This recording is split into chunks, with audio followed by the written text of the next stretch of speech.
What have you learned about how childhood experiences shape who we become as adults? They're largely decisive.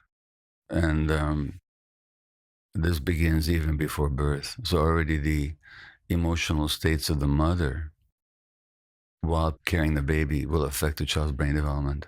I just want to make sure that the person that's with us in this conversation Yeah. really gets this, because I Yeah. didn't first learn that your emotional state and your physical state when you're carrying the child Yeah. impacts the nervous system and development of the human being inside you. And it Absolutely. makes sense.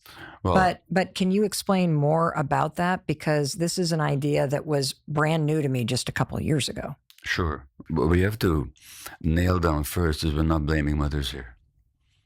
They do their best. We're talking about the stress is acting on the pregnant woman. That's no fault of her own. But speaking of stress, when people are stressed, they release stress hormones, adrenaline and cortisol.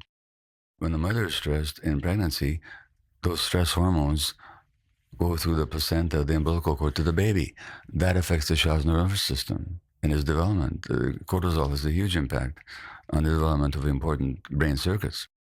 You can look at the heart rate of infants in the womb as it changes as the mother's more or less stressed. So these are just physiological facts.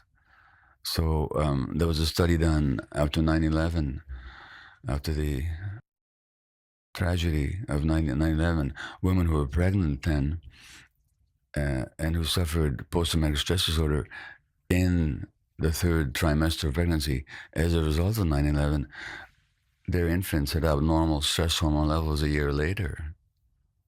Now, abnormal stress hormone levels have an impact on brain development and on physiology, and physiological health as well.